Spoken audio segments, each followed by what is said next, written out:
Start all Say over. that again. Yeah, all right. We're fortunate to have Mr. Joe Goodspeed here to speak to us this evening on the spill point approach for big wild trout. He's an innovator in fly rod design, fly design, and tactics for hunting big wild trout and predators of all fish species. So we're very fortunate to have him, and we welcome him to the meeting. Okay, one more variable that I'm not accustomed to accounting for. But hello, guys. My name is Joe Goodspeed. I work in the fly fishing industry, and I have basically for my entire adult career. I've designed fly lines at Cortland Line Company. I've designed fly rods at Thomas and Thomas. I've designed fly rods for Diamondback Fly Rods. I'm a signature fly tire for filling mill flies. And aside from, you know, the stuff that I do professionally, I'm a serious fisherman. And a lot of the rod design or product design stuff that I've done in my career is based on what I do fishing wise, really more so than anything else. So the talk that I'm going to give tonight, the spill point approach presentation. This is one I've given a number of times recently, and what this presentation is about how we approach the water to fish for trout. It's really not so much about what we use or the gear, but it's about the framework of how we think of where the fish are and what they're doing and how we can put ourselves in a position to fish for them most effectively where the fish aren't going to be aware of our presence. And for this presentation, I always like to use examples of things in all the things that I talk about. And for the spill point presentation, this is a concept that really came together for me. It involves tactics I've been using for 10, 15 years at least to fish for big wild trout across the Northeast. But I took a trip to New Zealand. I took a trip to the South Island of New Zealand, and it was kind of a do-it-yourself type trip. I was with a friend who had been there before, but we weren't with any guides, and we weren't fishing with any guides. We fished for 17 days in the early part of the season. This was a couple seasons ago.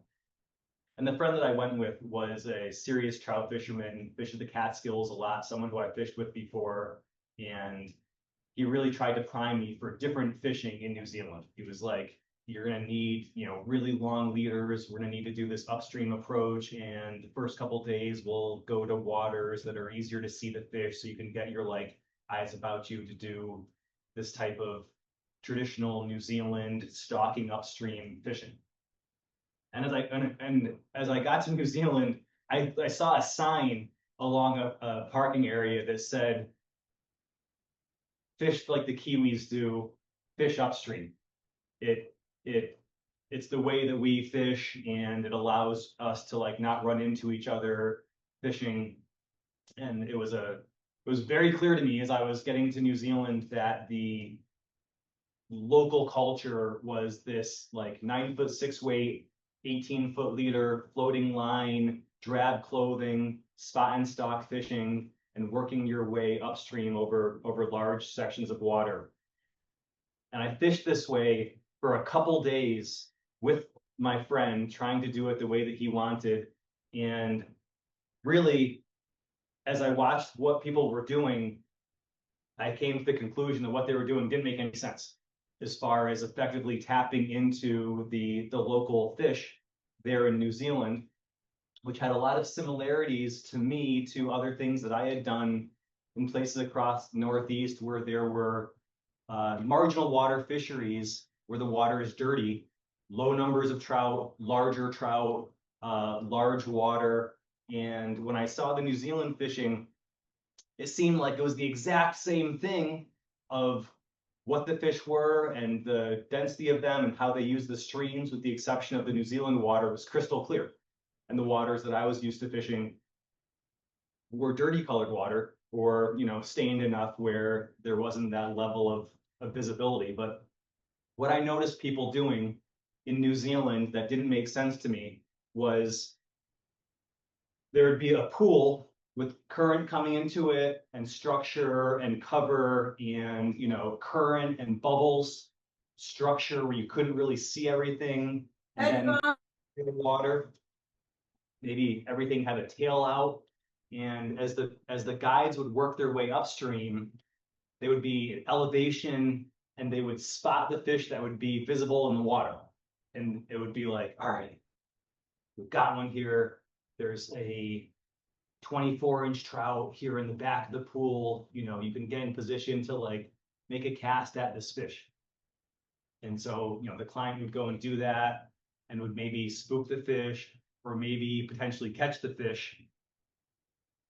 And as I saw this happening, you know, whether that client got down in position and caught or spooked the visible fish, either way, that fish was going to either spook up into the pool if it got spooked, or if it got hooked, it was going to fight in the pool and spook the pool.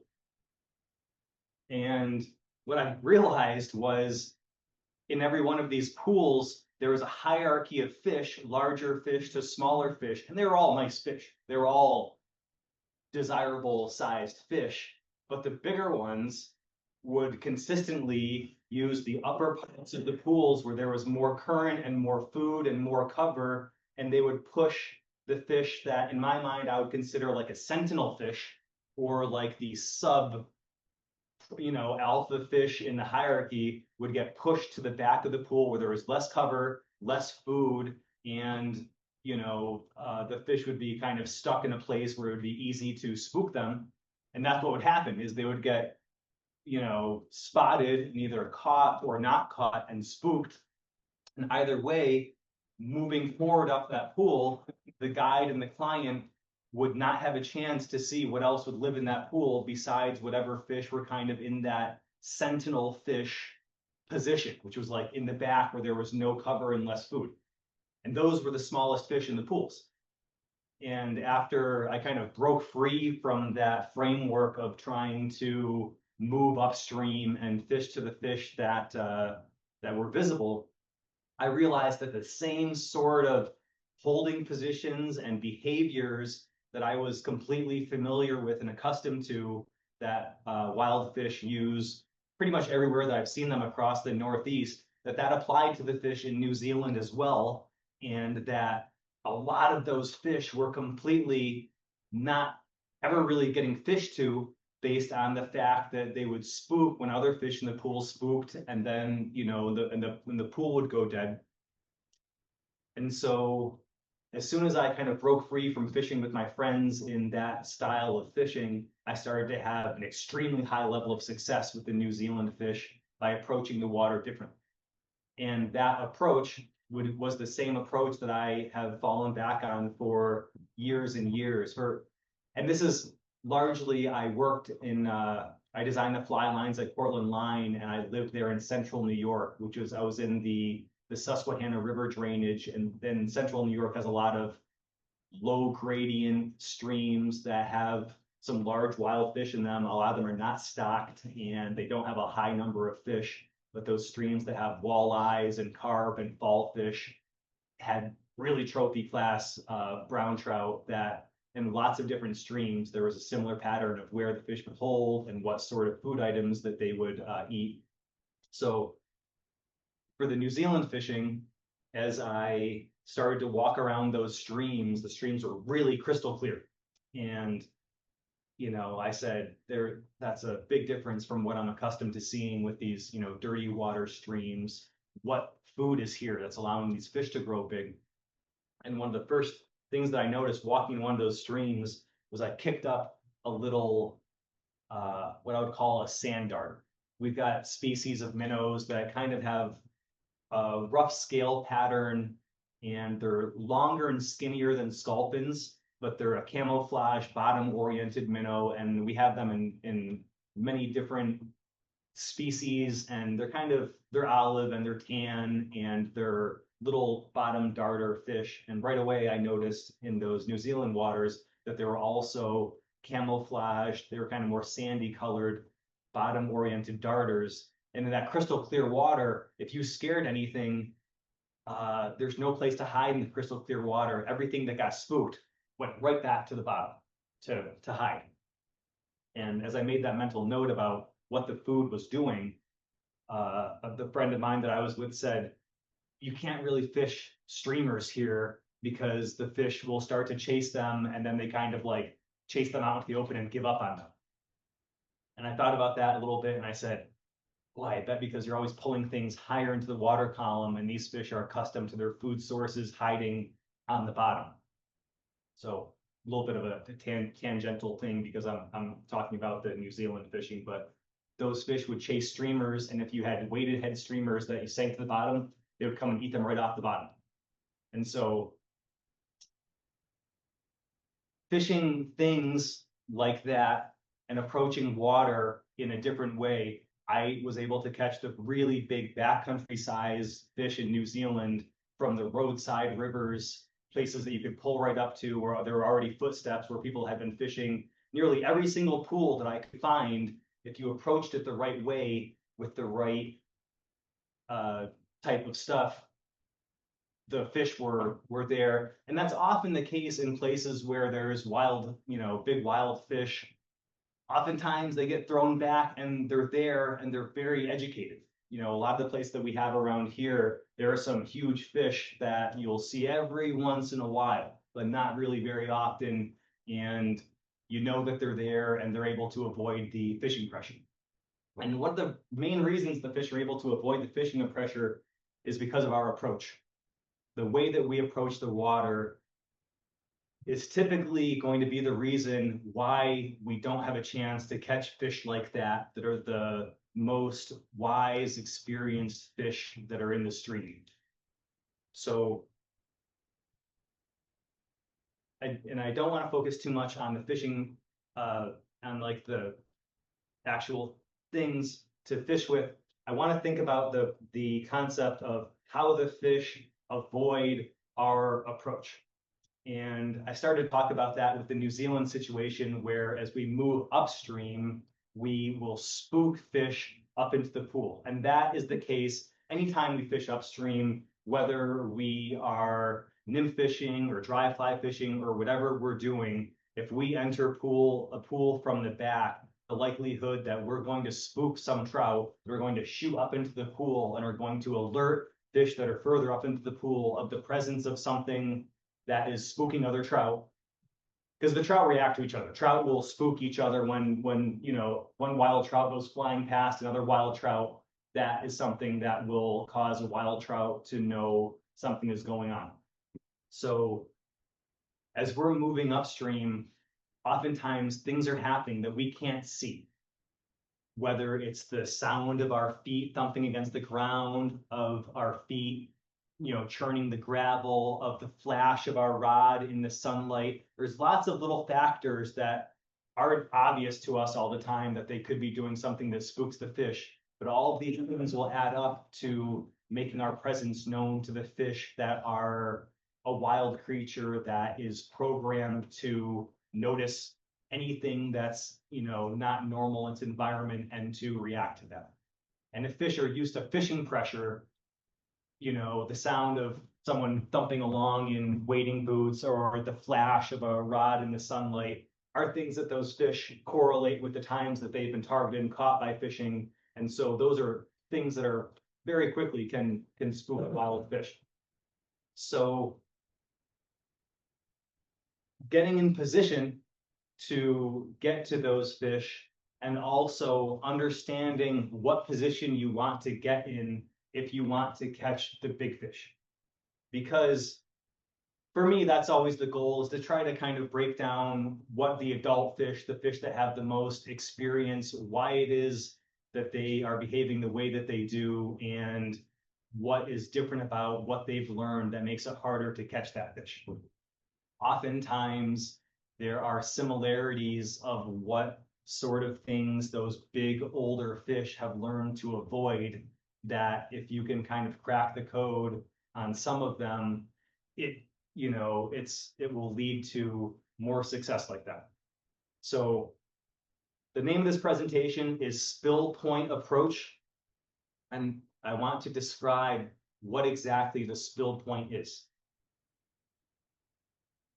Anytime you have a pool structure for a stream, you typically have a current that's coming in from a shallower area where the water is getting pinched, maybe left and right, and also top and bottom, to force it to go faster, and then dumping into some place where there's more depth where the current's going to go slower. It's a typical pool. And when water is coming into a pool, it rarely is a perfect center punch current. That can happen, but 95% of the time, current is going to trend to one side or the other of the stream. When the current trends to one side or the other, you have a more distinct, softer water zone on the side opposite where the current goes. The current goes left or right. On the opposite side, you're going to have more of a slack water area adjacent to the current. As you look at the current on the surface, the texture and the speed of the surface current will tell you where things are. Because as water goes from being compressed to having more depth, the water is less constricted, and you'll see something happen on the surface where as the water is constricted, the pace will be faster and it will have a certain texture. And as the volume of where the water is going expands, the water is less constricted, and you'll see the texture on the surface will soften and relax. So as you look at a piece of current, you can see where that current on the surface goes from having a certain pace. And one of the ways that I describe this is a trip point. If you were looking at the surface of that current, the water on the current of the water on the surface, the current on the surface, there's a certain point where it goes from kind of picking up speed to stumbling and slowing down. And that point where it stumbles and slows down is the same point where the depth drops off. So you see where that point on the surface, where the current goes from being more boiled up to being more relaxed. Right below that is where your depth is increasing in the pool. And that's going to be the prime feeding lie for a big fish that's hungry. Because when big fish aren't always hungry, so they're not always using their environment like they want to get food. So oftentimes big fish might be holding in cover or holding in depth. But the times that you're going to catch those big fish are going to be the times that they're actively feeding. And so if a big fish in any given environment is actively feeding, where it's going to be is going to be right up near the top where current is bringing food into the pool, but using the first place on the bottom where the depth starts to drop off, that lip, that's consistently where the big wild fish will sit when they're hungry all across the world, everywhere that I've ever been, several different continents. Oh, there's only so many, but I've fished for wild trout in a lot of different places. And what I just described there is consistently true, that when big fish want to eat, especially trout, they're going to be right up near the point where that current is dropping off, because that's the place where those fish can find the largest food items. The bigger stuff is always going to get moved by the heaviest amount of current. So if a fish wants to find a legit size thing to eat, it's going to sit right up there, someplace where it's not fighting the current, but it can use the current to bring the food towards it for it to feed on. So that's why the spill point is and so also I said, you've got the current trends left or right. The inside edge of that current where that point that I just described is just on the softer side. So if the current is going to the left, right, kind of on the right side of where that surface current starts to flatten out, I like to try to narrow it down to an area the size of a bathtub. In my mind, I'll look at that current and I'll look at an area, you can't always tell how deep something is, but you can tell where that spot is that is happening. And so that's part of the spill point approach, is being able to take a look at a pool from a distance where you're not so close that you're going to be spooking the fish with the sound or your presence. You can assess the shape of the pool. and you can figure out where that spill point is. And the reason that you want to assess that is that's the position where if you were to drift your fly into that pool first, not after you've spooked the fish coming up through the pool and covering different parts of it, but if you've got a whole big pool and you don't mess with, spooking the back third of it and then trying to fish this area, your best shot to catch a real trophy fish is to make your first presentation into that zone that I just described. So that's where I try to figure out how big that area, I don't try to figure out how big that area is.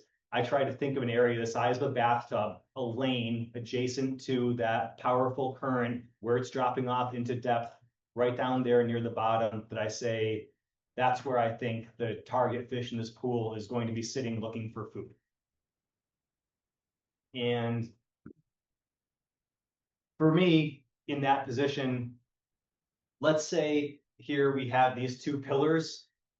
Think of an area the size of a bathtub right in the middle of those two pillars. The way that I fish to present a fly to that area, I like to have that area adjacent to my hip.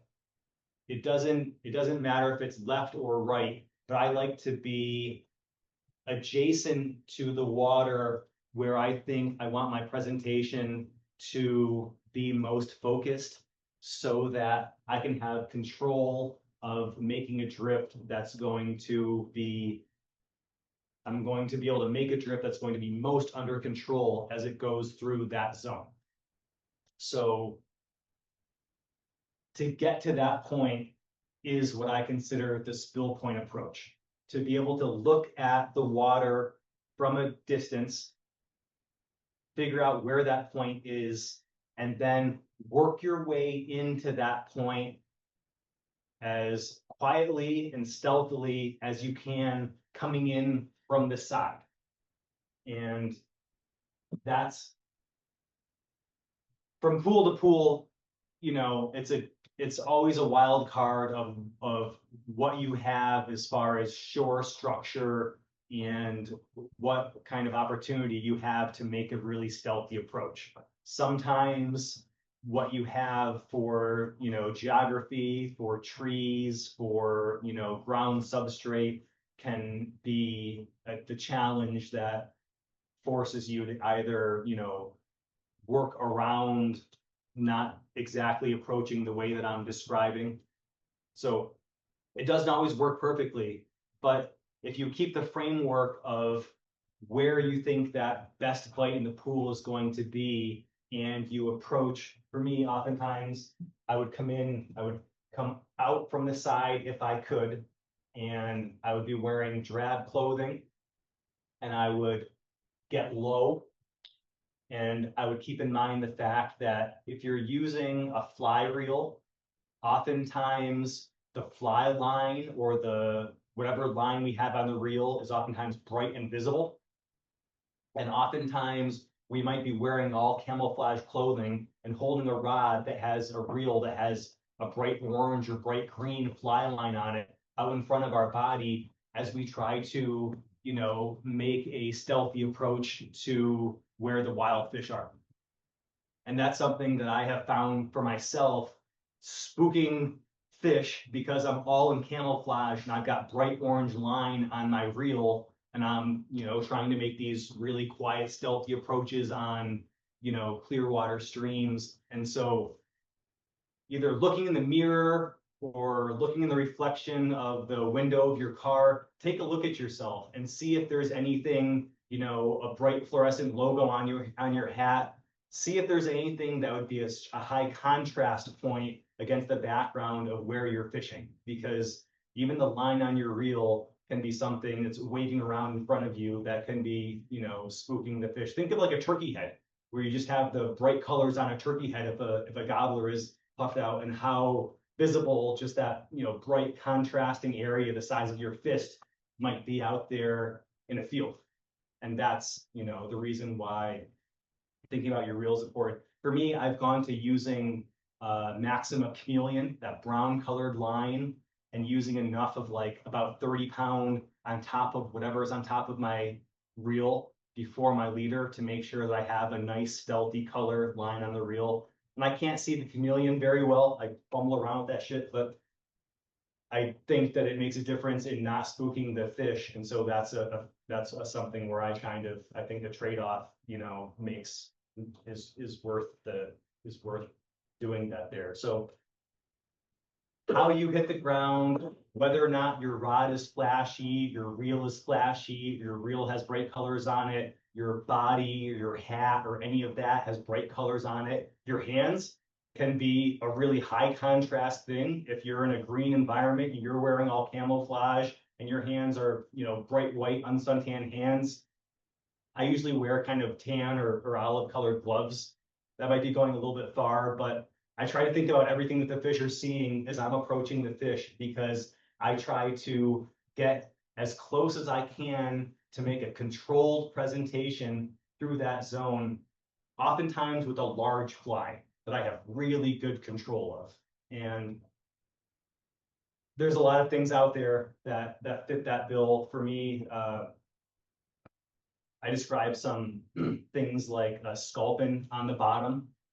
I've got a popular crayfish jig fly through Fulling Mill that in places that have crayfish is a nice kind of larger trout nymph that has enough weight and you can really be in control at fishing places like that. One of the problems with fishing for fish like this is big fish are such aggressive predators. If you're able to actually get in position to present a big fly to that fish without spooking it, that they're likely to bite the fly before you're ready.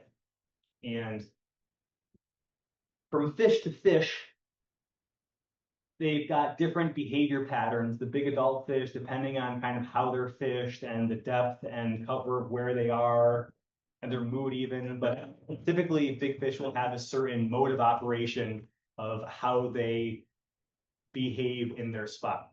And so when you're fishing for big wild fish and you approach a spot like this, even if you don't catch the fish, if something happens when you approach a big fish spot, it's really important to make note of what it is.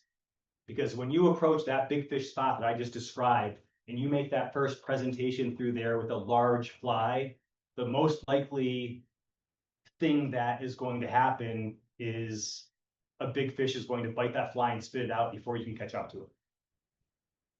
And so knowing when the bite is going to happen is really beneficial to being able to be right on point to hook a really big wild fish.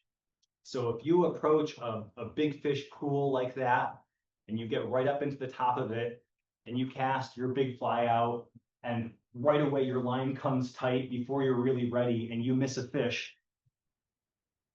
what you know has happened there is that adult fish that's using that prime feeding lie has come forward to intercept your fly before you're ready.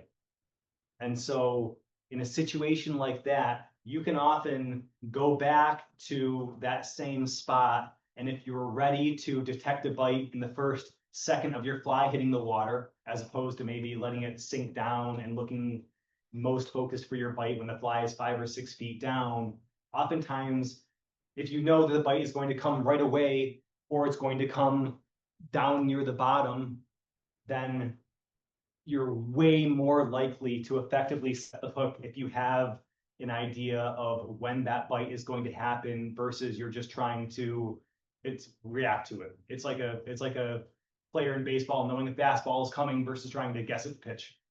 You know, when you know where and when something is going to happen, the likelihood that you're quick enough to be reacting to it is a lot higher. So if you miss a bite, especially first cast, because the biggest fish are the most aggressive fish. They're an eating machine. The reason that they've gotten to be that big is that they're more effective at getting the food than the other fish around them. And also they're still there because they're also effectively spitting the fly out, you know, when it's not the right thing, or they've been fortunate to be released a lot of times. The fish that get big oftentimes have a certain food source that they focus on that allows them to do that. And the more you see people having a lot of good flies, and you've got more people that have good nymphing tactics that are fishing effectively at greater depth than previously was the case. I know that I kind of was an early adapter to a lot of the deep water tactics going back about, 12, 15 years. And the ability to take big fish out of the deeper water has gotten way, way harder in the past few years as more and more people are using things that are like nymphing with streamers or larger flies that are sinking down fast.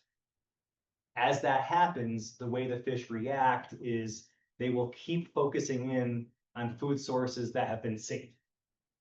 So one thing that I've noticed going back since I was in college was how fish react to the color olive, where olive is a color that is a fallback color for streamers, and especially weighted streamers and sculpins. And this is something that now for about 2 decades, I had a sneaking suspicion that there were fish that would just become gun shy to olive that were still looking for similar food sources. And so in my own experience, I've proven for myself this to be the case over and over, that there are certain fish that have certain are gun shy of certain colors. And where I've seen this to really stand out is I get into the position where I know that I'm going to present my fly through where I think this adult fish is in a really good spot. And I present like an olive colored or green colored bottom oriented, like sand darter type fly. Make a nice presentation right through a very obvious spot and don't take a fish. And then try a tan version of the same fly in the same size and make the same presentation and have, just a big adult fish crank that fly right in the middle of the spot that I just covered with the previous fly.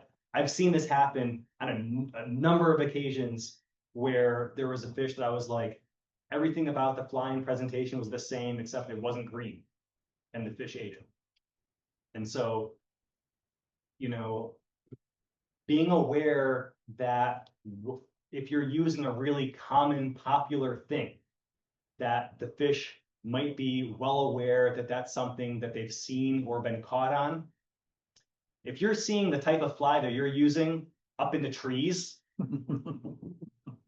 that is a red flag, that the fish that people are using the same things that you're falling back on in the same waters, and being able to have a selection of larger flies, sometimes the similar patterns that you have faith in, just in different color, schemes. I've always found that my confidence patterns, sometimes just a different color of it will take the fish where my favorite color won't. And making changes a little bit and being honest with yourself sometimes, where everybody has their confidence things. And it's really easy to fall into a pattern of using the same thing you have the most confidence in every time you're making your first drifts through a good spot. Doesn't matter how good you are, that's something that fly fishermen have a habit of, using our confidence stuff, and it's easy to fall back into that. I know at times whenever I have something that's working really well, that I fall into that pattern a little bit as well, that I'm just so confident in a certain thing that I'm rarely going to be throwing other things. And it's probably because it's working well, but if you see the same flies in the trees, the same types of flies, whether it's like a mop-bodied fly or a fly with like a girdle bug or rubber-legged flies, showing different colors or different styles of similar big things, there's oftentimes you'll find that the fish are just, that you might show them something else and that works, but it might just be for that fish based on that fish's experiences. So from spot to spot, stream to stream, I like to have a collection of maybe 6 to 8 larger fly patterns.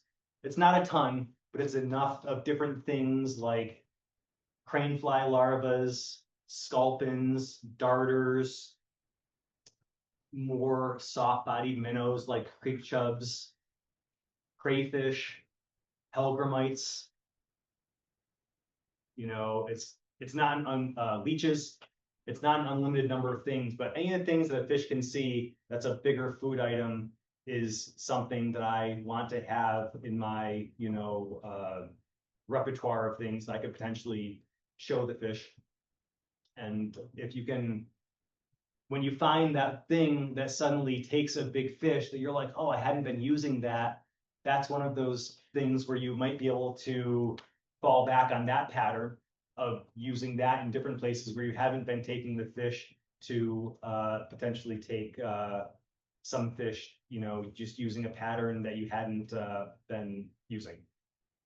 So where am I at here? Covered, kind of, which is the thing about the fish looking for a certain food item. I've got I have a story that of an event that happened for me trout fishing that really burned a hole in my memory about how a fish could be looking for a certain food item. And the fishing situation was, it was like maybe June, kind of like already water getting to be summerish, not like warm, but when the bugs aren't hatching that well anymore. The water's still cool enough for the trout, but the hatches are slowing down.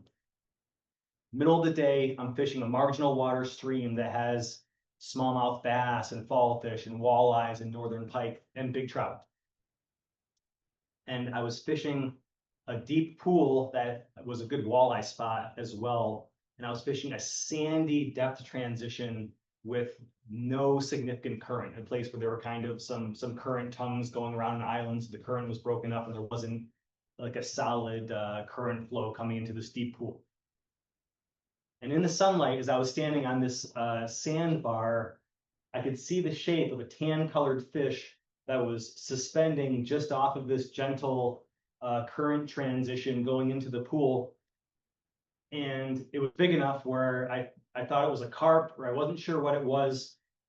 And it was holding in a place that was kind of just a few feet off of my feet. And I drifted a few things by it. And the more things I drifted by it, the more I got the impression that it was actually a big trout that was holding there. And it had no interest in a number of different things like a nymph.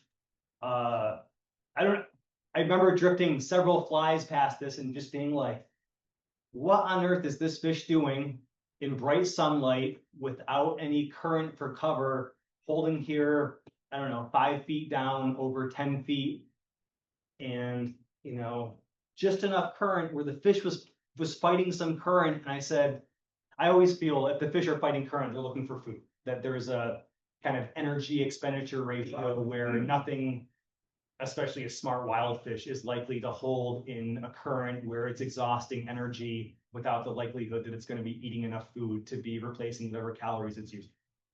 So as I looked at this fish, I said, what could this fish be doing where there's a certain food source it's looking for that it's not feeding opportunistically? And I looked around at where I was, and I was just kind of in an open, dirty, alluvial fan area where this marginal water stream kind of spread out. And I looked and I thought, and I looked upstream of the water that I was standing in, and it ran along a dirt bank. I looked at that dirt bank, and what the fish was doing kind of came together to me all at once. I looked at the dirt bank, I looked back at the fish, and I said, what could be coming out of here that this gentle amount of current would be able to move all the way down to the fish? Because, usually big trout will be holding near a current powerful enough to move things like a crayfish in streams that have crayfish, which is a stream. I was in a marginal water stream, which there was plenty of crayfish. But as I looked at that dirt bank that the water was softly going along, I could see holes in the dirt bank the diameter of my thumb. And I knew what makes that there in central New York from digging holes. There was some sort of this big kind of tan colored grub that you would find in the dirt along with night crawlers. bigger than a night crawler. So I saw the diameter of the holes and I said, the food item that could be coming out of that dirt bank that would be light enough in density that this light current could carry it downstream 30 to 50 feet off of this bank is those big tan grubs. And I was like, that's what that fish must be eating. And I pulled out my fly box and I looked over it and I was like, no, no, no. And in the bottom corner of the box, there was one fly that I had tied to kind of be something like that, where it was like a size 2x long hook, and it had like a cone, like a dark cone at the head, and the whole body was just tan dubbing. And I was like, well, I bet that's close enough. I looked at the fish, I looked at my leader, cut off my leader and tied on a little bit heavier leader. I tied on that grub. I pitched that grub into the water there in front of me, and that fish that literally didn't react to other things drifting by it, that grub hit the water, and that about 6-pound, 25-inch wild trout surged forward right up to my feet and ate that grub. You know, it didn't sink 6-8 inches off of the depth lip before that fish ate it. Big, fat, wild trout. I think jumped like 2 feet out of the water in the middle of the pool, I remember. But that fish was not feeding opportunistically. It was looking for one certain food item. And drifting other good-sized flies near it, that fish was so confident that there was one thing that it was looking for that was safe for it to eat, that it was holding in a place in bright sunlight with no cover. And it was so confident in that food item being safe for it to eat that with a fisherman standing right over it in bright sunlight, drifting flies to it, that when it saw that big grub, it exploded forward and ate it. And so that's the behavior, that's seeing it firsthand, but that is the sort of behavior that you'll have when your big wild trout is in that area the size of a bathtub and you cast out a big fly that's something that it wants to eat. Oftentimes, it's not going to let that fly drift downstream 5-6 feet to it and have the chance of something else coming and getting a food item that it wants before it gets it. Those predatory big wild fish will leave nothing to chance, and they'll come and get the piece of food that they know that they want. And so if you miss a fish right up on the surface in that situation, even if it's just a fleeting thing, the line kind of jumps and you don't feel it good, probably what happened is a fish that was big and aggressive and smart, that could feel your hook, came up and ate your fly and spit it out before you were ready.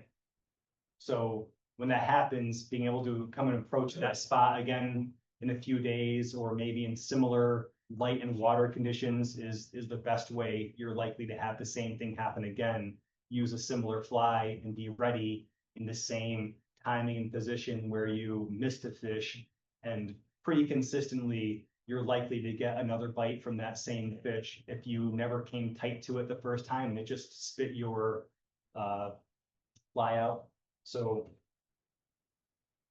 all right, that was a fair amount of information that I just covered on that topic, and that's I like to keep that topic kind of simple and not go off onto too many other dog leg things, because there's lots of things that I could get into talking about, but the framework of finding that spot visually on the surface and then being able to approach it from the side. And also I'll add that you want to be, in a perfect world, on that soft water side. And you don't want to cross the stream directly above the fish. In New Zealand, people will tell you that fish can smell you. I'm skeptical about that, but I have seen places where the silt of crossing spooks fish that are accustomed to fishing pressure. There's also places where the fish see so much fishing pressure, they'll follow you around and look to eat the food below you. It's not usually big wild trout, especially on freestones. It's usually on tailwaters where there's like 15,000 trout per mile and the fish see like 100 drift boats a day. It's just part of what they're used to as the people in the water. The big wild fish in this region typically are not going to be doing that. They're going to be spooking when you are there. So if you can cross below the pool and you can come in from the side, on that soft water side that is opposite where the current is going, and you can get the distance away from the water that's most comfortable for you to make a drift through that zone and control your fly through that zone, no matter how you like to do it. And, you know, maybe you're a streamer fisherman and you want to present your fly quartering below you. You might set up a little bit differently for that zone to come in maybe a little bit on the upstream side of it, so that you make the presentation angle that you prefer with the, you know, the patterns and the style of fishing that you prefer to that spot. Understanding that spot empowers you to fish however you want to where that fish is. So it's not just a nymphing thing or dry fly fishing thing. It's just a understanding the positioning thing that allows us to be more effective and to make just a smarter approach to the water if we're after that trophy class of fish, as opposed to just, you know, fishing for the fish.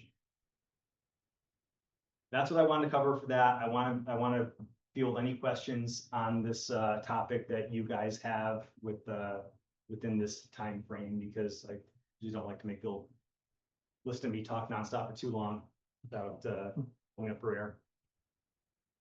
Does anyone here have any questions on this topic? Or you can, I'll field questions on other things too, other things I've done or flies and stuff. In your attempts to further drab your appearance, do you find that cider material that's brightly colored has an effect there? Yeah, I'm a little bit paranoid about it. It depends on the light conditions and the water clarity, but one thing that I will use is this white, opaque white stuff. When I was working at Cortland Line Company, the only colored cider material that was available on the market was from the Czech Republic. It was Jan Simon. It was a really limp material, and that was the first like bright colored indicator mono that was available. And I remember I was the product manager at Cortland Line at that time, and I got some of that product. And I was like, man, this is like gummy, and it was kind of like garbage. And Cortland Line had this really elaborate dye house, because Cortland Line dyed all kinds of spectra and nylon braids for backing and things. So there was this kind of there's a real big NASCAR fan named Eddie who ran the dye house, and I took some clear mono and I went to Eddie and I was like, I want to try to create these bright colors. And Eddie was mixing acids and things into the dye, and we dyed the clear mono, and he just couldn't get it that bright. And then I did some research and I realized that the only way to get those opaque colors was that the monofilament had to have titanium dioxide as infused with that, which was a white, opaque white thing that would accept dye. So Sunline Japan, which is where like half of the stuff everybody uses for tippet comes from, had titanium dioxide mono that they were selling. That was hard, opaque white. And I ordered that from Cortland, and I took that and I dyed it these bright colors. And I remember looking at the white and I was like, oh, I feel like the white could also be an indicator mono. And I went to the president of the company and I was like, I think that we should sell this raw material as like another SKU. And he was like, are you sure? And I was like, this is gonna be a used thing. And so that was the first place that there was a white indicator mono that came out onto the market. So that's something that I would use in when I'm paranoid that the fish are spooky. Yeah.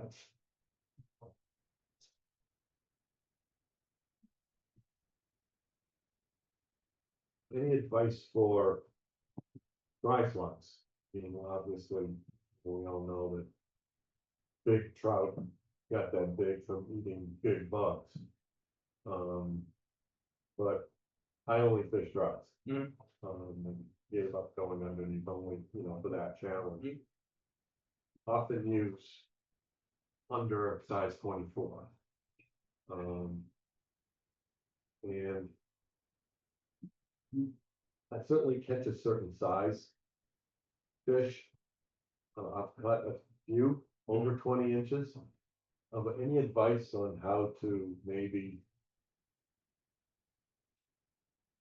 I don't know, you fish small flies at all, or? So for the first about decade that I fly fished, I pretty much only fished dry flies and, you know, the full size range spectrum of them. My problem, especially around here and more with the dry fly fishing, is finding the opportunities to have those fish rise and that you can work the fish, because a lot of the places, you know, once I moved to central New York, the fish weren't rising. You know, in these marginal water streams, there were minimal hatches, and there might be a couple days a year, maybe the peak the Hendrickson hatch, you might find some fish rising.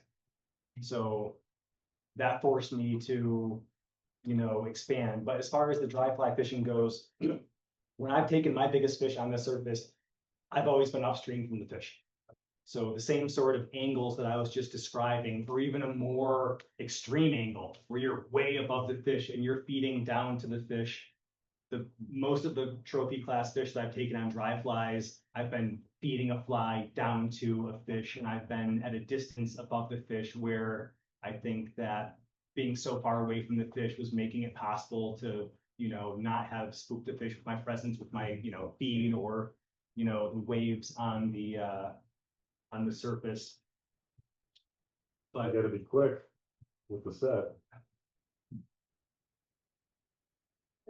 yes, I also find that with that much line on the water, oftentimes the line and the current ends up setting the hook with a smaller fly. If I'm like feeding the line out to the point that I'm like to my backing, but if that fish like eats it and goes back down, that fish kind of gets the hook of the, depending on of the angle that can make for what's that? Fine, you know, oftentimes it's tailwaters where you have fish that get into that behavior of feeding on the really small things. And I do a lot of targeting waters that's on the other end of the spectrum. For a while, I you know, in my early 20s, I fished the Delaware River system nonstop. When I first moved to work at Cortland Line, and, you know, I remember taking really big fish on tiny midge pupa larvas up by the on the top end of the river, but it was oftentimes like the fish would be moving more and more towards behavior that made them impossible to target by the time that they were focusing. If they were adult fish and they were focusing on eating like a size 24 fly, the places that they were holding and what they were feeding on were completely based on reactions to the fishing pressure, more so than what the best feeding opportunities are. And that's still cool, and that's not to take away from the fishing. Right. But for me, that type of opportunity was always more difficult to pattern what the fish would be doing, because the fish were kind of doing something in reaction to what the fishing pressure was, which is a variable. You know, it's always, the fishing pressure is always kind of turning up and getting more intense, and the old adult fish are oftentimes reacting to it by feeding at different times, feeding in different places, and feeding on things that are difficult for us to fish with, like a tiny midge. So I intentionally will go to places where, you know, there's a lot less fish and a lot less people fishing for them, where the fish behavior is a lot more likely to be things that I can predict, even if there's only a few fish there. If there's only a few people fishing for them, for me, that's the enjoyable thing for me. But I've definitely done the things that you are talking about, and I just find that it's more, you know, you are reacting to the fish that you find and what they're doing, more so than being able to develop a strategy of what the fish are likely to be doing, you know, where you can't see them. You know, those are fish you kind of have to see them doing something to react to it, to fish to them. Very good, thank you. When it comes to nymphing rods, and I think sort of a characteristic of the rods that you've designed tend to have a softer tip with a quick recovery, right? And when it comes to fishing heavier flies or heavier, you know, food items there, how are you looking at like which rod you're choosing to maintain the best control with, presenting that fly? I know, like me personally, I have a 3-weight, and there's times where I'll get in a little over my head tying, a pine squirrel leech with a 5.5 millimeter tungsten bead and all the lead wraps on it because I really wanted to get down. But then my rod tip is, just like I feel like I'm not having great control with it. So then I end up, switching back to something a little bit lighter, a little bit smaller. But is there a sort of a sweet spot there that you look at when you're designing, and then when you're selecting a rod that you're going to actually go out and use for different size, different weights? Kind of two different questions, because I designed the rods to do the range of things that I think people might do.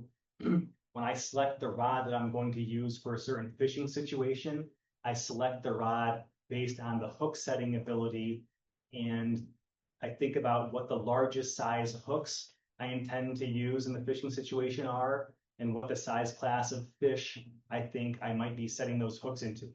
Because the most frustrating thing for me is to get like a big old hook-jawed male brown to eat something and to have that fish pop right off because I'm using a rod that doesn't have enough tip mid power to drive the hook that I'm using home into that fish. So, and I'm oftentimes fishing for big fish.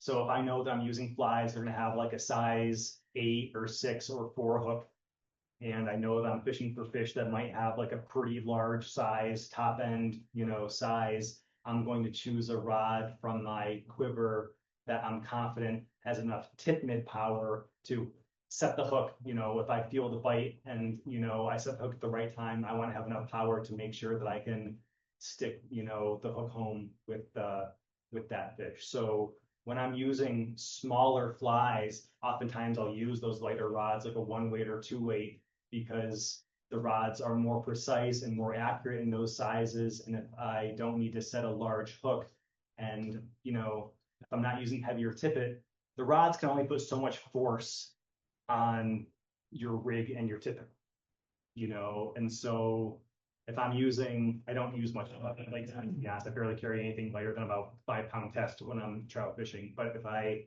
am using something on the lighter side, I know that if I'm using, say, if I was using 6X, I can't put any more pressure on 6X than what about my 2-weight class rods are going to put as much pressure with 6X as I can with a bigger rod.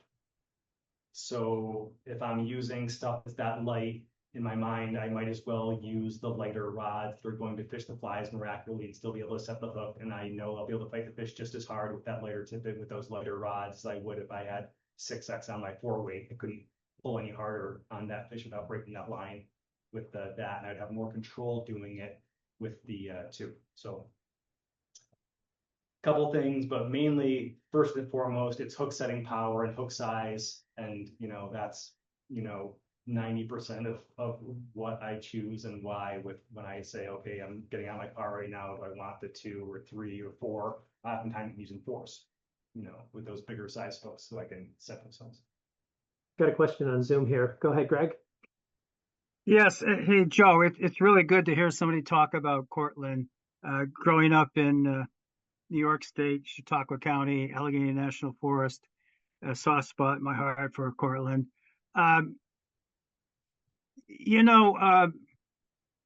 Be very interested in the stealth leaders and tippet.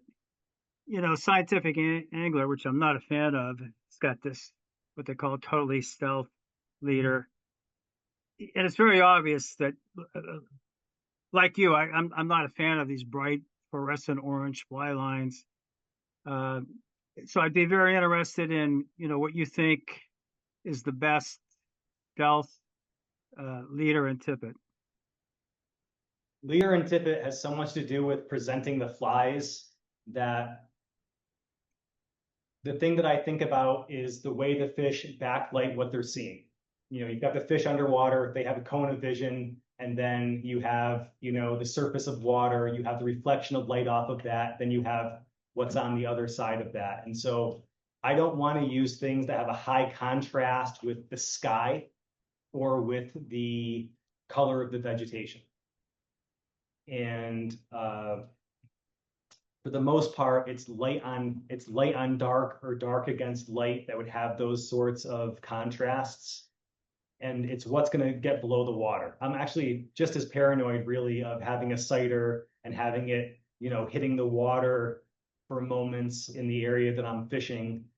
And so I'll oftentimes have a longer distance from where my sighter is to where the flies are than I see other people using. I oftentimes will fish like 8 to 11 feet between my sighter and where my fly is, and have a taper in that area. So one of the things that I do to counter that situation is if I feel like I need to have good visibility of that sighter to be able to get strike detection, sometimes I will just build that into the taper, give it more distance to where the fly is, and just know that I'm fishing it 3 feet off the water where I am not as concerned about having the stealth of the leader, you know, be spooking the fish.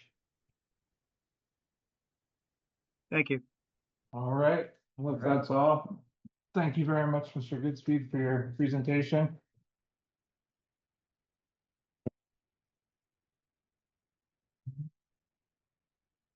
Thank you all for coming. Thank you.